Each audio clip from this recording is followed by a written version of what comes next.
Afternoon, coming on JoyNews Today, ECG proposes 225% increase in distribution service charges as it says the real value of its revenue has been wiped out by depreciation of the cedi and other factors. Also coming up, Kumasi Metropolitan Assembly's harsh reality, mounting debt, shrinking revenue and rising burdens as judgment debt consumes finances. We have a judgment debt of over 142 million, which I'm handling. The judgment debt alone, over 142, not the entire debt of KB. The entire debt of KB is way beyond that. Also following JoyNews documentary Deadly Doses, the KMA is moving to close down Tinker Island, a notorious drug den at Ashton. And I'll commend the new regional police commander, Mr. Tekujo. He hardly sleeps. He's also always on the ground, making sure that he gives the right supervision for the policemen to do what they have to do for us. Also this afternoon, South African Foreign Minister set to touch down in Ghana in an attempt to resolve growing impasse between MultiChoice and Communications Minister Sam George over calls for reduction in subscription prices. I've been told that the foreign minister, the South African foreign minister, is planning to visit Ghana and then engage Ghana's foreign minister on this particular matter. Well, we have details as consumers anticipate a government final decision on the fate of DSTV operations as the two parties lock horns in a crunch meeting to agree on terms. Also coming up, Ghana Education Service to carry out a full-scale probe into examination malpractice in this year's BEC. This is in response to the latest GH probe and JoyNews Hotline documentary, Dark World of BEC, which exposes how some invigilators accepted as little as 60 Ghana cedis to allow candidates to cheat in the 2025 exam. For the next 60 minutes, we have these and more, including business, sports, showbiz, and world news. JoyNews, independent, fearless, credible. Please stay.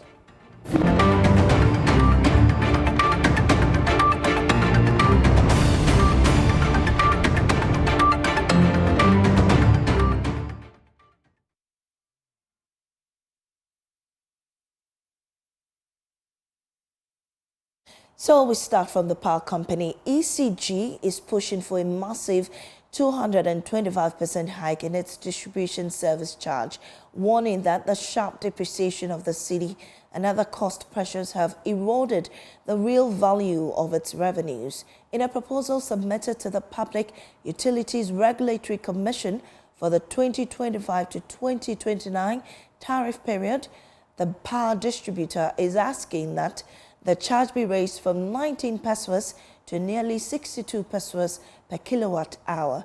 The DSC is the portion of the tariff that funds the distribution and retailing of electricity. ECG insists the increase is necessary to keep operations running, maintain its network, and invest in critical upgrades to improve supply reliability. There's more on the following News Desk report. Electricity Company of Ghana has formally submitted a proposal to the Public Utilities Regulatory Commission requesting an upward adjustment in its distribution service charge, the component of electricity tariff that funds the distribution and retailing of power. If approved, the adjustment could have a significant impact on electricity bills nationwide. Under the proposal, ECG is requesting that the tariff be raised from 19.04 pesos to 61.8 pesos per kilowatt hour, a 225% hike. The company argues that the current tariff level is unsustainable for its operations. It attributes the request to several factors, including depreciation of the cedi, which has eroded the value of its revenues, a $408 million investment in network upgrades and smart metering systems to improve power reliability, reduce outages, and efforts to align tariffs with industrial standards.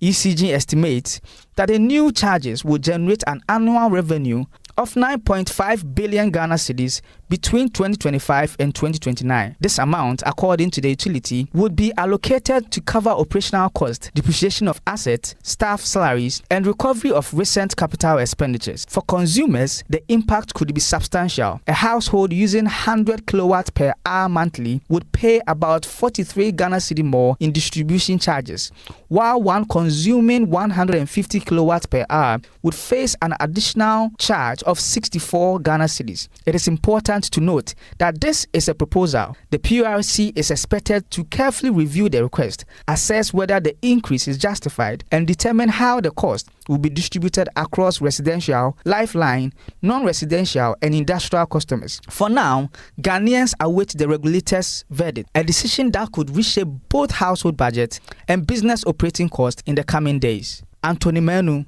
JoyNews Research.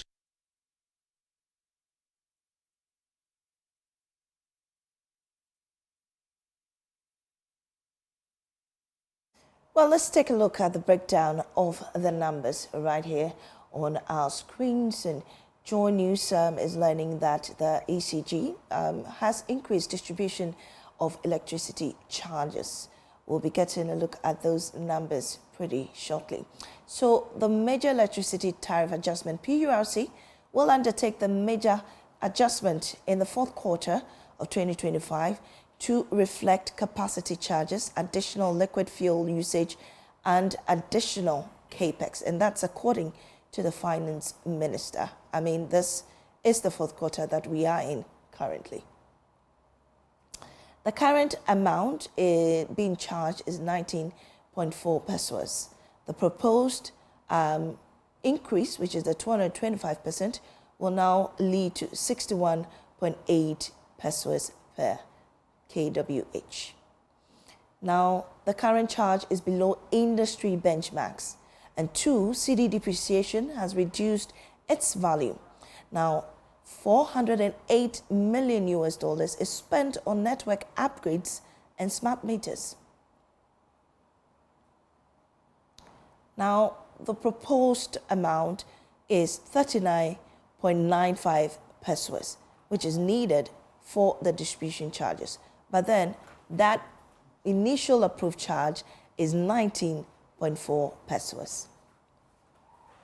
And so these are the breakdown of the figures that, ECG is seeking to let PURC debate over. But that'll be all for that ECG information there.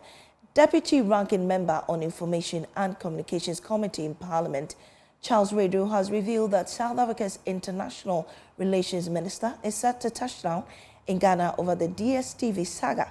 The move, according to the Deputy Ranking Member, is an attempt to resolve the growing tension between the Communications Minister and MultiChoice Ghana over the call for a reduction in prices. The minister's demand a few weeks ago has degenerated into a public and social media banter between Some George and MultiChoice. In a later statement, the regulator, National Communications Authority, says a stakeholders meeting is scheduled for today for the two parties to agree on some terms. Blessed Soga has more. In a dramatic turn of events, the National Communications Authority has revealed through a press statement that it has received MultiChoice Ghana's response to threats to suspend the company's authorization and its demand for a breakdown of the pricing model. This development now means that the Communications Minister, Sam George, will now stand down his resolve to shut down the DSTV platform. In its stead, there will be a crunch meeting today, chaired by the sector minister himself. MultiChoice has requested a 30-day window for the committee to arrive at what percentage of reduction will be achieved. So let's be clear. They have finally accepted that there will be a reduction. Now they want us to discuss the level of reduction. I believe, as minister, that we do not need 30 days. 14 days is enough for us to reach this decision, inclusive of weekends. Therefore, the committee has a strict 14-day mandate, inclusive of weekends, to conclude its work and present a suitable price reduction structure for the people of Ghana by the 21st of September 2025. already Sam George is facing criticism for what his opponents describe as political grandstanding, with a former Information Minister Fatimatu Abubakar warning of possible implications for the country's foreign direct investment. Is there any company or product on the global market that we can introduce in the Ghanaian space to introduce competitiveness, to naturally beat down the price because there is no monopoly? Right. Is there a way even to negotiate in different directions? And you know there is an ongoing acquisition with DSTV so far as Canaplu is concerned. So there are tiers to the negotiation. And I'm saying do a lot of it behind the scenes, in camera, rather than social media banter. That's all I'm saying. Okay. What is certain after today's engagement is that all interested parties, including MultiChoice, have committed to respect the laws of the Republic of Ghana. Meanwhile, JoyNews is learning the Minister for International Relations and Cooperation in South Africa is expected in Ghana to meet our Foreign Minister over the matter. Deputy Ranking on the Communications Committee revealed this to me on JoyNews desk a while ago.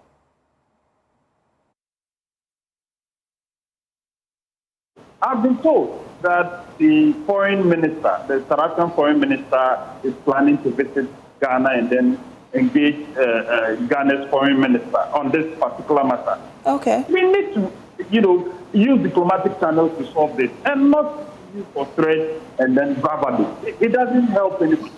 It doesn't help anybody.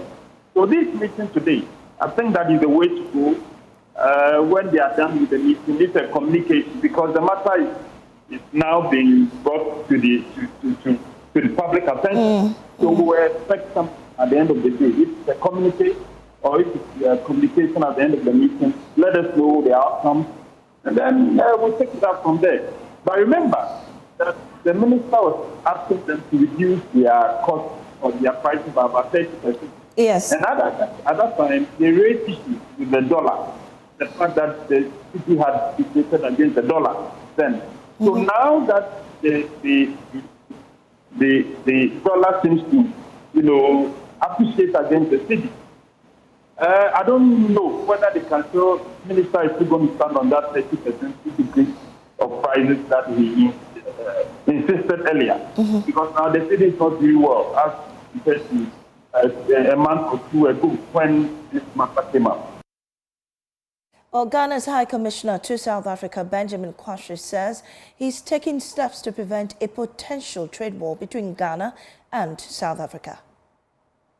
What makes it difficult for some of us as diplomats is that we've just gone through orientation and we've been given KPIs. The KPIs, we need to achieve them because there's a reset agenda that has to do with diplomacy as well. And I believe that ambassadors are supposed to go out there, get people to come and invest in the country and all of that. So when it happens like that, it becomes a bit challenging. But I can assure you that the President John Dramani Mahama, we know, and his administration, I am sure that in the days and weeks to come, we'll get... Why is it difficult for anyone in government to just ask the communications minister to at least tone down? Is it because he's confident that, well, this is the only way out? The communications minister is not just operating in a vacuum. He has indicated as to pricing policies in the sub-region. He believes that we are not getting value for money. He believes that we are paying more than we are getting. And I think that the first communique that came from MultiChoice, they also indicated that there are certain operational costs that they are incurring. That is why it's going to be difficult. In fact, in their first release, they indicated that they were going to consider reducing prices, but not under the time frame that the Minister of Communication has given. But I believe also that the Minister of Communication also believed that over the years, they've been able to take more and have given us not the kind of service that we want. I think that the Communications Minister, we all know him, he wants to enforce the law, and I believe that we'll go to him and passionately appeal with him that this is the Africa we want. This is the trade we want among ourselves. You see, the good thing is that when he did it with MTN, quickly it was resolved. MTN also has got its roots from South Africa, and it was resolved. So I can tell you confidently that South Africa is not happy to have a trade war with us when it comes to MultiChoice. To the Ashanti region now, the Kumasi Metropolitan Assembly KMA is grappling with deepening financial woes as mounting debts, shrinking revenue streams and heavy judgment obligations threatening its ability to deliver basic services. JoyNews is learning that the Assembly is battling a 300 million cedi debt. According to Chief Executive Richard Ajimanu Foribodi, a significant portion of the Assembly's internally generated funds is being consumed by judgment debts arising from unresolved contractual disputes and litigations, leaving little room for development projects or operational needs. He spoke to my colleague in a yet-to-be-heard interview on The Pulse. I have come to inherit this arrangement. So I'm not taking my time to go through them. You know, as we speak, we have a judgment debt of over 142 million, which I'm handling. 142 million Ghana cedis. That is the entire debt before KMA. Well, and judgment debts alone. Over 142, not the entire debt of KMA. The entire debt of KMA is way beyond that. Like 300 million, 400 million. It will get to 300 million. Yeah, and how did this debt come about? Irresponsible management. How irresponsible were they? Like we award a contract to somebody to help us manage a particular dam site, 7 months on, without any proper negotiation. We abrogate the contract without recourse to due process and the law. The person goes to court and the person secures a judgment. We are supposed to deal with the judgment. We don't deal with it. The person goes to court and gets an interest over the amount of money that is supposed to be paid to him or her, and it's calculated on an amortization basis. And you know, when it's on amortization basis, what it means is that the amount of money that is owed the person will attract a particular percentage over the year, and then it is calculated as principal in the subsequent years. So if it is 10 and it's as a 30% on amortization basis, the next year is going to be 13. The subsequent year, it is 30% over the 13 that is going to be calculated. So it kept jumping, and it's taken us to the 142 million.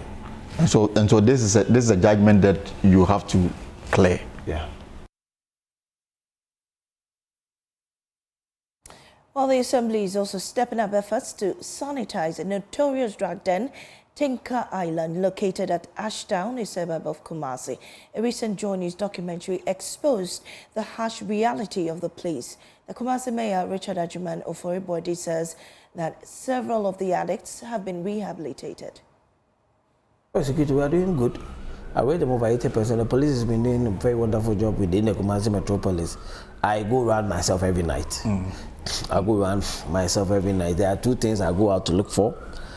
If all checkpoints are in place and the police are active and doing their job rightly, and to also go and see if they have felt anywhere that has been left, which my waste management officer would love to give attention to. So these are the kinds of things I do every time in the night. I do this on daily basis, and I'll say that wherever I have to see that the police officers are there, they are there and they are doing their work. Wherever that some military men have to assist by way of patrol, they are there, and the two institutions are helping us, and they are managing security for us.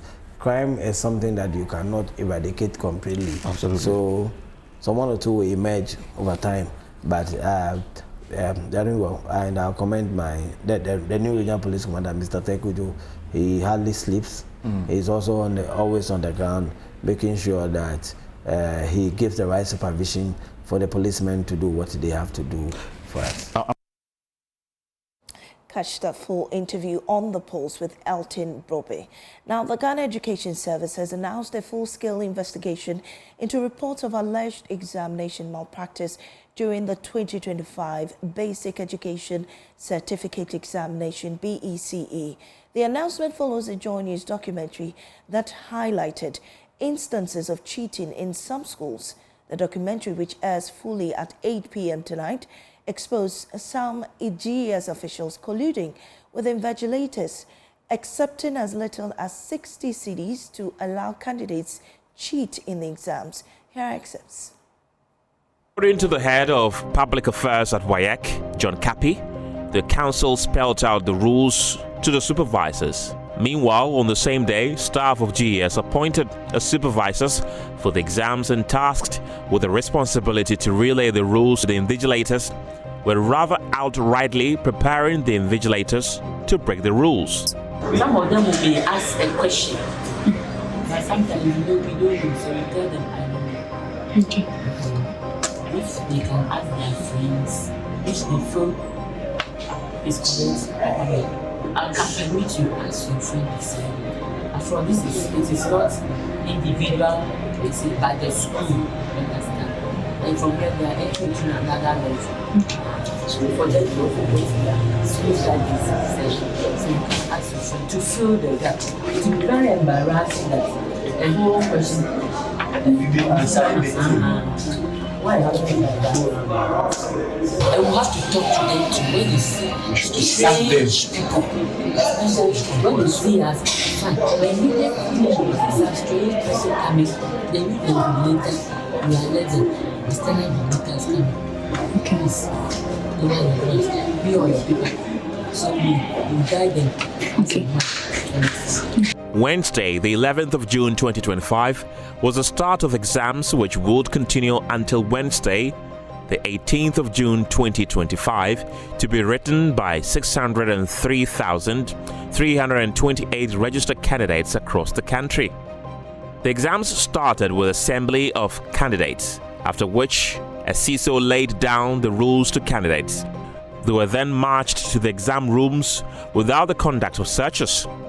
It would later be discovered in our investigation that the foreign materials that the search would have found were sanctioned, hence the deliberate skipping of the search. According to WAEC, candidates are required to be thoroughly searched before entering the examination halls. This investigation found that the examination malpractice is perpetuated directly by some staff of GES who provide candidates with answers to all the questions. The answers come through an invigilator dictating the answers, presenting pieces of paper with handwritten answers to candidates to copy and pass on to colleagues, and in some instances, they come on printed sheets distributed to as many as possible candidates at a go. At 9 a.m., the bell announced the start of exams. Unlike a normal examination hall that is characterized by total silence and focus, in the first 30 minutes of the start of paper, this investigation uncovered a strange phenomenon. The halls were noisy, candidates were not writing anything, and some were sleeping. To the utter surprise of GH probe investigators, about 30 minutes into the exams, some particular invigilators abandoned their duty post to distribute answers to the questions in batches, one question after the other. Well, my colleague Collins Frimpong joins me advising with a GES statement signed by Head of Public Relations Daniel Fing. Now, Collins, what's contained in the statement? According to the statement issued by the GES, it says that it acknowledges the documentary that JoyNews and its partners have worked on, and also has also stated and assuring the public that they are going to request for the full original transcript of the documentary that JoyNews has done, and they are assuring the public that anyone who is found culpable in this particular incident is going to face the law. Any form of disciplinary action in accordance with the law on examination malpractice will be put in place and ensure that anyone who made to face the law. The statement also further states that in accordance with their laws and also backed by what the Minister of Education, Haruna Ijesu, has been saying with regards to examination malpractice, it is warning each and everyone who is engaged in such acts that they need to desist from such acts. And also, as I stated earlier, they will ensure that anyone who henceforth is involved in this will be arrested and made to face the law. Right. Thank you, Collins, for that update. Now, for displaced people seeking shelter from the Benguini conflict, which has claimed several lives and displaced over 50,000, have been confirmed dead in Wenchi in the Bono region. JoyNews sources at the Wenchi camp say the victims include 3 adult women and a teenage girl. 2 of the women fell ill and were taken to the Wenchi hospital where they died later. Now, the teenage girl reportedly died while still at the camp. The 4th victim, believed to be in her early 90s, was returned to her community at Bongbong, a suburb of the Bole district, where she reportedly died 2 days after her return. Now, Isaac Nonya has been following this story and joins me on Zoom with more on this incident. Isaac, what else do we know about it? Well, we can say that the 4th victim has since been buried in the same community, while the child from the Wenchi camp has also been buried. The 2 adult women, for them, their corpses are still in the mortuary. So for autopsy to be conducted on them, the authority, they say that they need to confirm the actual illness that killed them and for them to release to the body. Until that is done, they will continue to be in the mortuary, waiting for autopsy to be conducted on them. I think that their case are opening up what is happening in some of the camps in Sola, Wenchi, Techima, Sefiasi, Sibrusu number 1 and 2, and those also in Côte d'Ivoire. You know, many of them who have been exposed to the weather maybe have some ill conditions that they were treating at home. And remember where they found themselves, many of them do put in the hospital. So when they are in cases like this and they don't have access to the treatment that they were taking, obviously their situation will compound, and that will lead to what we are hearing today. So we speak about Sola now. The camp is, many of the people have left. And those who also left from Tuna, Sola, and other areas within the Bola district, many of them migrated to Sefi. And the rest are in Wanchin, Utachima, and Sibres number 1 and number 2. All right. We also saw a man who was going to charge his phone in Kalba shot dead. Tell us more about that. Yes, this man is a middle-aged farmer. He has lived all his life at Uro, and Uro happens to be be in the middle, or be between Tuna and then Calabar. Now, because they don't have electricity, and in the attempt, as usual, to go to Calabar, which is a bit closer, to recharge his mobile phone, he moved, we are told, 1 kilometer away before he will enter the town. A gunman from nowhere emerged from the bush and then brought him down on his motorbike, where he died instantly. The police discovered his body the same day and could not easily trace the assailants who were behind his death. But the body has been moved to the hospital while investigation ongoing to unravel who really killed him and for what reason. Well, following these incidents, how are residents reacting? The reaction is mutual because some of them said the death of this latest person, the man, actually confirmed the fears and the mistrust they have in the system and the call for them to return to their base. They want to keep on observing till the time that they think that they can go back and have their investment being managed. Many of those who have returned to the community that we cannot talk about, but that of Benyiri, are women and children. Benyiri, we are talking about 34 people who have returned, displaced people who have returned. 3 of them are aged men, and the rest are women and children. Don't forget, the women are itching very seriously to go back to the community because this is the time they need to go and harvest their groundnut, the maize, particularly yam. And if it's not harvested between now and the middle of this month, everything will go waste, notwithstanding what the cattle-headed men are also doing in these communities. Like they begin to have a field day where they bust their cattle into these farms to graze and then out. All right. Thank you. Isaac Nonya is our Savannah regional correspondent.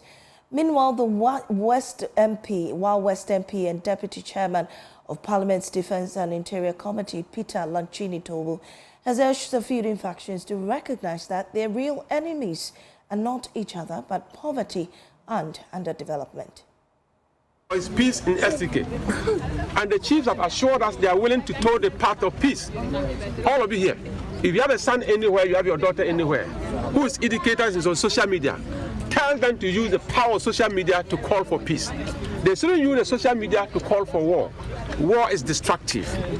As you sit here, you have become internally displaced persons. Other people are feeding you, and your farms are there.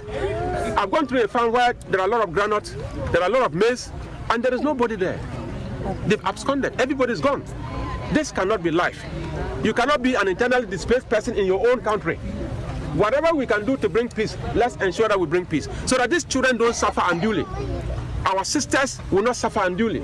Our mothers will not suffer unduly. The time for us to act together is now. Peace is all we are calling for. Thank you so much. Well, away from the Savannah region, the Abossey-Okai Spare Parts Dealers Association have announced plans to close down foreign-owned retail shops in the business enclave today if no intervention is made. The association's director of communications, Techi Ado, speaking with our sister station Adom FM, explained that the move is intended to enforce the Ghana Investment Promotion Act, Act 865, which restricts retail trade to Ghanaian citizens. This afternoon, the spare parts dealers say they feel like orphans in their own land. We cross over to Abossey-Okai, where Adobia Sari is on standby. Adobia, what can you report? Get their concerns and exactly what they are going through and who is to blame for some of these things going on. This is Mr. Anoba. He is the owner of the Good News Shop. Sir, how are you? By the grace of God, how are you too? I'm okay, thank you. Now, tell me exactly how you feel about these foreign nationals taking over your businesses. I feel very, very bad because we are orphans in our own land. Why am I saying so? We don't have anybody to talk to for us, because Nigerian people will come. They will bring the spare parts from Nigeria to Ghana here to come and supply to us. Maybe, let me say, maybe an engine, maybe a Kia engine that they will supply to me, maybe 8,000 Ghana, and I will put it inside my shop. Somebody will go to that person who sold his own to me for 8,000, and the person will give it to the customer 7,000 cedis. So the person will say, okay, mine is higher. So they will patronize their Nigerians. Another thing too, when you are there, like 1 month, you will not say anything. GRA people will come all of a sudden. They will come, you talk to them nicely, but they will come with hefty security people, and they will talk to you anyhow, without maybe coming down to explain things to you. When you are explaining things to them, no, they will look inside your shop and they will say, okay, you have to pay GRA this year 10,000 Ghana. Bring it or you lock your shop. That's how they tax? Nowadays, that's how they are terrorizing. I would say there is terrorizing. They are terrorizing we Abossey-Okai people now. So right now, if they are coming, a lot of people will lock their shop, go and stay somewhere after they have gone before they will come. And the Nigeria people, one thing too they are doing is they will come and hide the shop. They will put a Ghanaian in front of the shop, do everything in the name of that Ghanaian. They will rent a small place, but they will have a bigger wholesale at Abossey-Okai here too. So anything that we are selling it, when we are selling your own 1 cedi, they will sell it 80 pesos. When we are selling it, so there is some of our problems.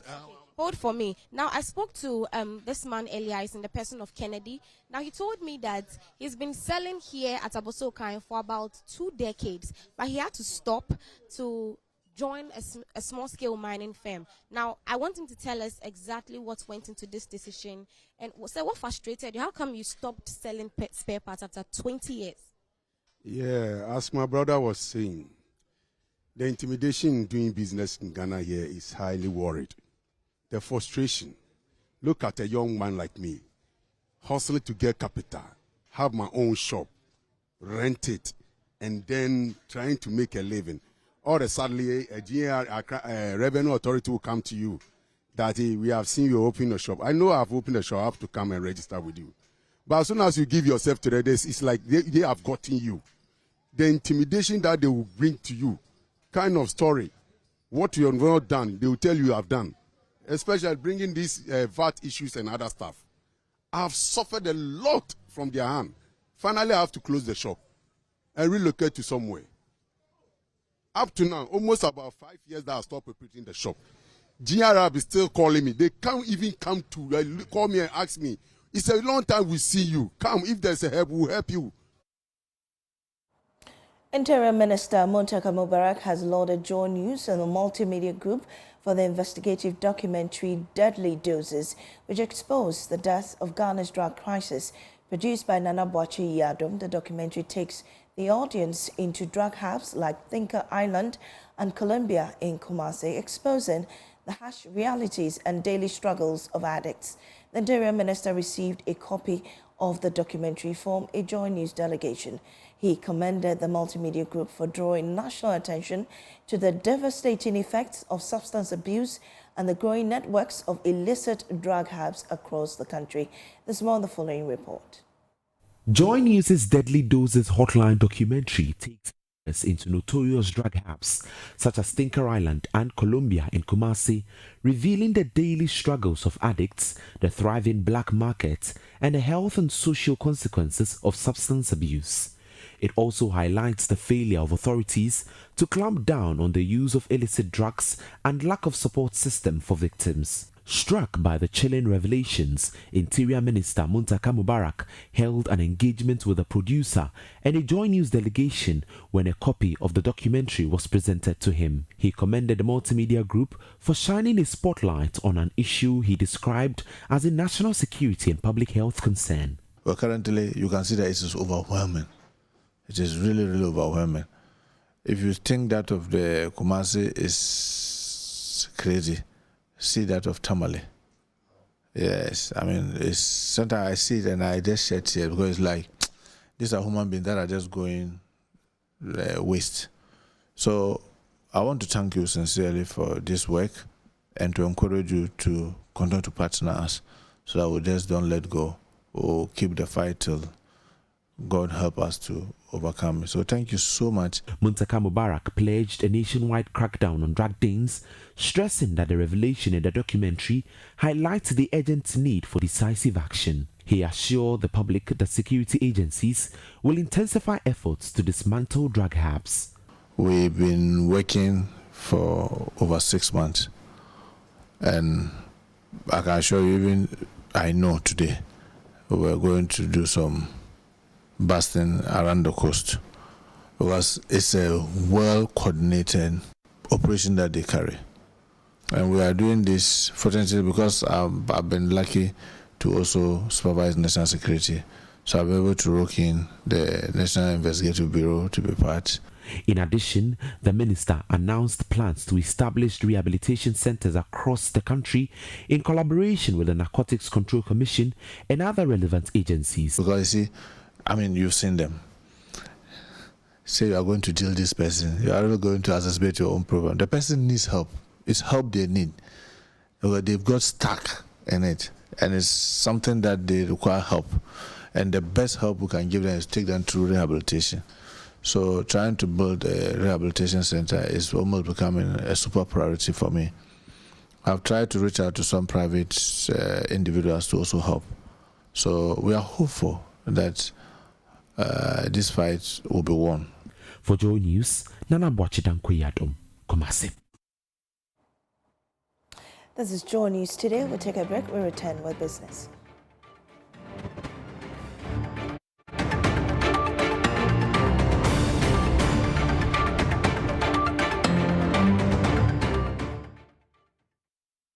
Welcome back to business here on JoyNews Today. My name is Winston Taki, and now to more business story.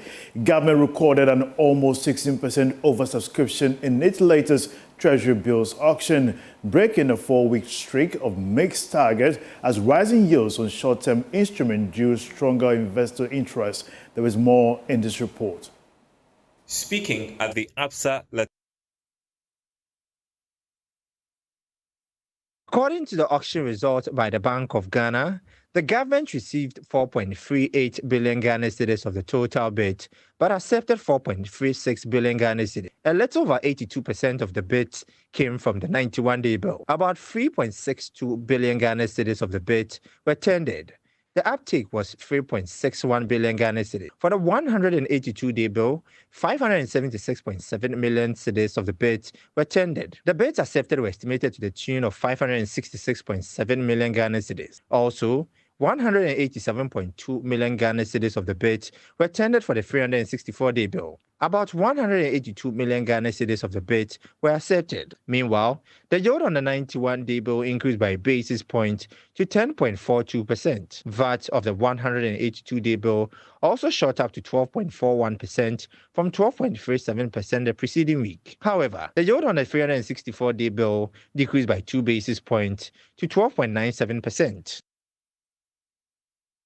Now, away from that, Absa Latelia has once again showcased the power of art and innovation with the launch of its latest exhibition.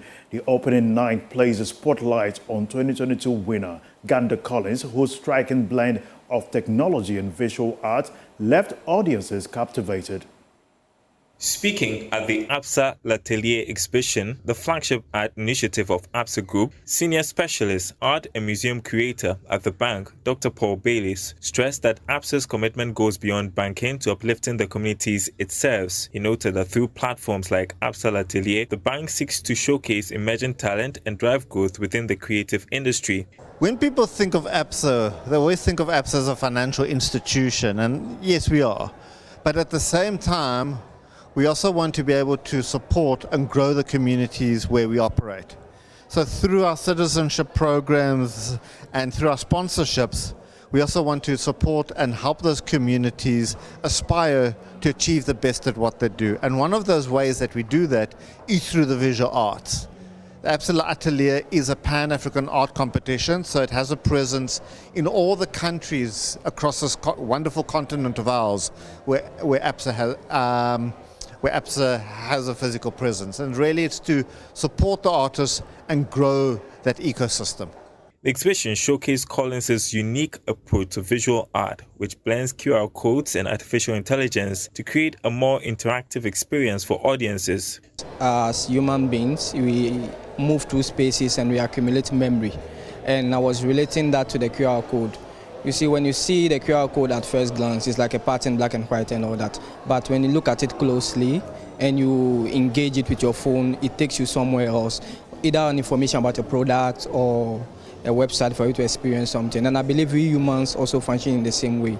When we engage with people, they get to share, they get to know more about us and what we've been through and all that. Dr. Baylis further encouraged young artists to prepare their work for submission, announcing that entries for the next edition of Absa L'Atelier will open on April 1 next year. Next year will be 40 years of the Absa L'Atelier, and the competition will open on the 1st of April next year.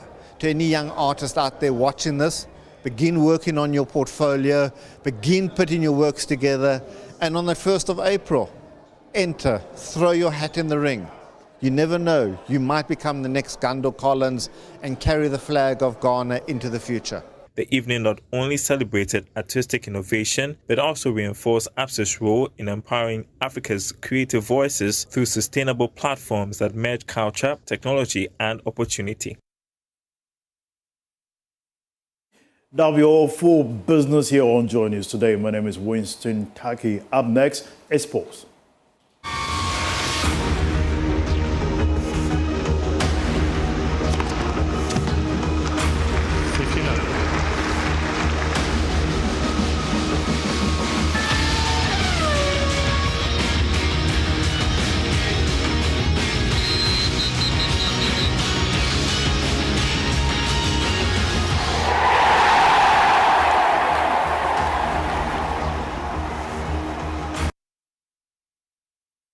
We bring you sports now on Joy News Today with me, Muftau Nabila Abdullah. Later this evening, Ghana's Black Stars will come up against Mali on March Day 8 in the ongoing 2026 FIFA World Cup qualifiers. Last week, Thursday, the Black Stars drew 1-1 against Chad, losing an opportunity of holding grip of Group I to secure qualification to the tournament. With Comoros and Madagascar winning their matches, the senior national team now sits at the top with just 1 point advantage. Otoado believes that later tonight, his boys will rise to the occasion and play very well in front of their own spectators. Hope that we learned out of this, and we surely, I'm very, very sure we show another face here in Accra.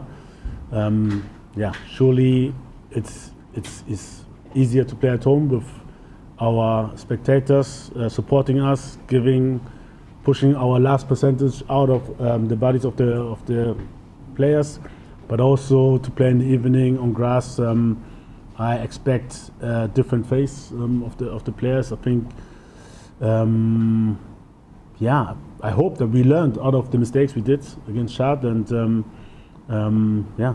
the good thing is at the end we still have it in our own hands. We have to keep the pace high. It will be very, very difficult against Mali. They're in a good shape, so I'm looking forward for tomorrow. Otto Addo has taken charge of 15 games in his second stint and have won just 5 of them, drawn 5 and lost 5. But in case of a defeat tomorrow, he says he's not afraid of the sack because these statistics don't really mean much. These statistics are of no use, especially when there are friendly games in between where we use all kind of players to test.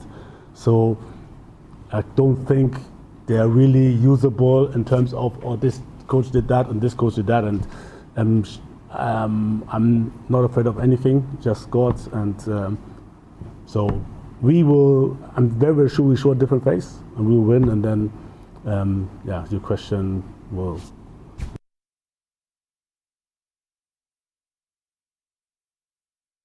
That is your sport for now. We do have more sports stories on myjoyonline.com. Join us later tonight at 6:30 p.m. where we'll bring you commentary of the game between Ghana and Mali. It will be on Joy 99.7 FM and also on H 103.9 FM. We appreciate your company.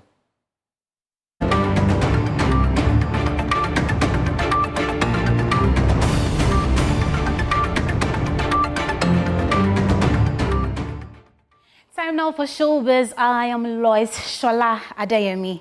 Now, the 4th edition of the Made in Ghana Bazaar, organized by the Ministry of Foreign Affairs, brought vibrance to the Accra International Conference Center under the theme, Championing Economic Diplomacy, Connecting Producers, Markets and Opportunities. The 3-day fair wrapped up yesterday with vendors expressing gratitude to the platform to showcase their products. Patrons, on the other hand, also reaffirmed support for the government's Grow Ghana, Eat Ghana, Wear Ghana campaign aimed at promoting local goods. There's more in this report.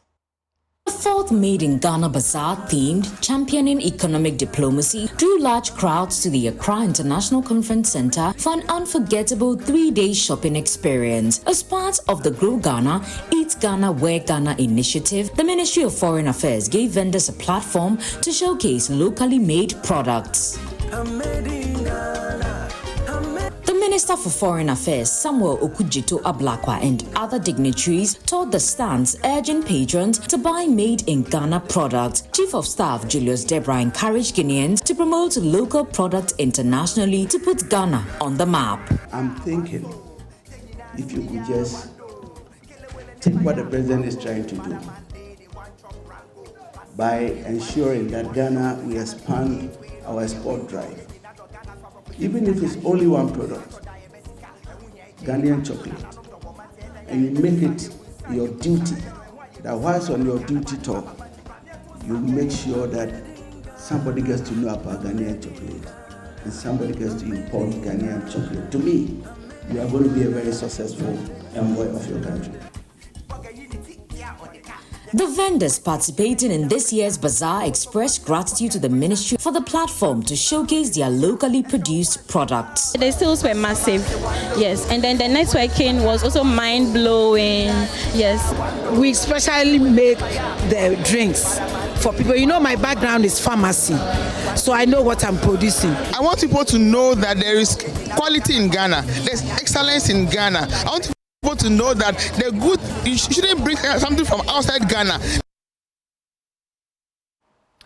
Now, the 2025 roundtable held last Saturday under the theme GRA versus Creative Taxation and the Future of Ghana's Creative and Digital Economy convened key industry players and policymakers to discuss how tax policies are shaping the sector. At the event, brands and marketing professional Cyril Alex Kokel urged the Ghana Revenue Authority to dedicate part of its corporate social responsibility initiatives to supporting emerging industries, particularly the creative sector. There's more in this report. Not even a question. Okay. You know, sponsorship conversation, and then Mr. Victor said they do CSR. I would strongly suggest that these hundreds of thousands, millions that go to CSR, however huge the amounts are, be redirected in nurturing these new sectors that you are targeting for tax revenue in the bid to widen the net. Because it doesn't make quote-unquote business sense if we are the ones who are sitting on a $50 billion industry and we are not partners in attaining that goal, and GRA can take money to go and supply shoes somewhere else. I'm just giving an example. It is a noble cause, but I'm a strategy guy. If you help me to get $50 billion, we will build a shoe factory. And give Do you more. understand me? So it looks like a misprioritization from where I stand. You understand? And I love the fact that Joy is putting together round tables like this. But you are the custodian of the tax. You want it maximized. Your CSR needs to be able to get me, him in a room, policymakers, etc., spend that money and change the game. Thank you. A good one there. I think this one is... Well, and that's how we wrap up Showbiz. I am Lois Shola Adeyemi. AC Thompson, over to you. Thank you, Shola. You look pretty, by the way. Now, Ghana's newly appointed ambassador to the United States, His Excellency Emmanuel Victor Smith, has urged staff at the embassy in Washington, D.C. to uphold professionalism and diligence as they work to protect the country's international image. Speaking at a welcome reception held at his official residence on Sunday, Ambassador Smith stressed the importance of conduct that reflects positively on Ghana as he charged the staff not to destroy the image of the country. Stay focused and do what you do to make Ghana look good. Bottom line is to make my country look good. That's why I'm here. That's why I've been asked to come here. The president said, don't destroy the image. That's what he has told us, and we share that with our colleagues who are going else in other countries, that we need to protect the image of our country. So together we should be able to do that. I look forward to working hard with you. So there's hope. So don't give up. Thank you so much. And that's all for JoyNews Today. I am Amiesi Nyamiche Thompson. Thanks for your company.